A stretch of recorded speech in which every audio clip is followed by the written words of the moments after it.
کبھی آپ نے سوچا ہے کہ آپ کا سب سے قریبی دوست، آپ کا سب سے ذہین مشیر اور شاید آپ کا سب سے بڑا چیلنج ایک مشقتی وجود ہے جو نہ دکھائی دیتا ہے، نہ سانس لیتا ہے، مگر آپ کی ہر سانس میں موجود ہے۔ یہ ہمارے ہاتھ سے نکلی ہوئی روشنی ہے۔ اب سوال یہ ہے کہ یہ ہمارا راستہ روشن کرے گی یا ہماری آنکھیں بند کرے گی؟ یہ کہانی ہے مصنوعی ذہانت کی، وہ طاقت جو آپ کے موبائل میں چپکے سے بولے لگانے سے لے کر کینسر کو اپنی ابتدائی حالت میں پکڑنے تک ایک خاموش انقلاب لے کر آئی ہے۔ یہ وہ جادو ہے جو آپ کے شہر کے ٹریفک کو سنوارتا ہے، آپ کے بچے کو زندگی ذاتی استاد دیتا ہے اور ہمارے خوابوں کو نئی پرواز دیتا ہے۔ لیکن وہ کہتے ہیں نا کہ ہر جادو کی ایک قیمت ہوتی ہے۔ کیا یہی وجود جو ہماری مدد کرتا ہے، ہماری آزادی، ہماری رازداری اور ہمارے روزگار پر سوالیہ نشان نہیں بن رہا ہے؟ کیا ہم اپنی سوچ کو مشین پر چھوڑ رہے ہیں؟ آج کا یہ گفتگو اس دوہرے راز کے بارے میں ہے، ایک ایسا سفر جو حیرت سے شروع ہو کر ذمہ داری پر ختم ہوتا ہے، کیونکہ یہ طاقت ہمارے ہاتھ میں ہے۔ اسے ہتھیار بنانا ہے یا ہتھنگ ڈا، یہ فیصلہ آپ کا ہے۔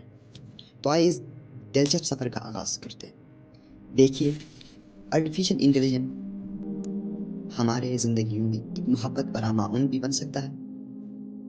سوچیے، ایک ایسا معجزہ جو ہماری صحت کی حفاظت کرے، ٹیومر یعنی کہ مضر مرض سے اس کو اپنی ابتدائی حالت میں ہی پہچان لے، کسی بزرگ کی تنہائی دور کرنے کا ساتھی بن جائے، یا ہمارے بچوں کی تعلیم کو ان کی اپنی صلاحیتوں کے مطابق ڈھال دے، یا ہمارے شہروں کو زیادہ پرامن، ہمارے کام کو آسان اور ہمارے علم کے سمندر کو ہر حد تک پہنچانے کا ذریعہ ہے۔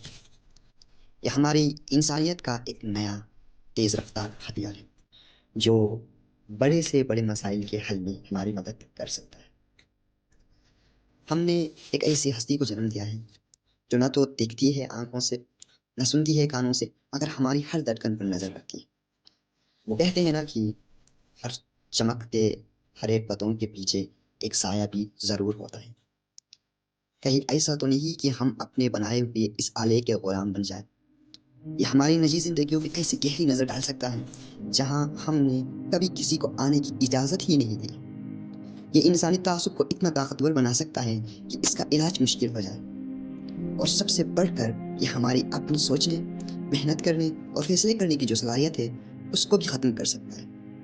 کیونکہ ہمارے ڈیلی لائف میں جو ایکٹیویٹیز ہوتی ہیں ان کو ہم پرانے زمانے میں ان کو ہم خود کرتے تھے۔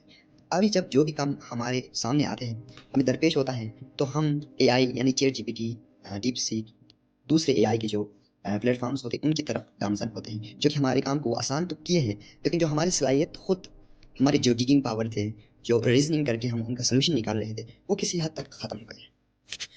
روزگار کے نقشے بدل رہے ہیں اور ہمیں نئی تیاریوں کی ضرورت ہے۔ مگر یاد رکھیے، یہ طاقت ہمارے ہاتھ میں ہے، یا یہ ہمارا شریک ہے۔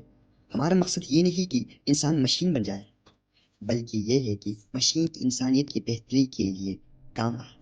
آخر یہ ایجاد بھی تو اسی اشرف المخلوقات کی ہی تو ہے جس کے دل میں محبت، تخلیق اور حکمت ہے۔ آئیے اس نئے ساتھی کو سمجھیں، اس کے روشن پہلوؤں سے فائدہ اٹھائیں، لیکن اس کی بدبود بھی بھولیں، کیونکہ حتمی فیصلہ ہمیشہ کی طرف انسان کے ہاتھ میں ہی ہے۔ تو آج کے لیے یہ چھوٹا سا ویڈیو کافی ہے، تو انشاءاللہ امید کرتے ہیں کہ نیکسٹ ویڈیو میں پھر سے ملتے ہیں۔ تب تک کے لیے اپنا خیال رکھیں۔ اوکے، اللہ حافظ۔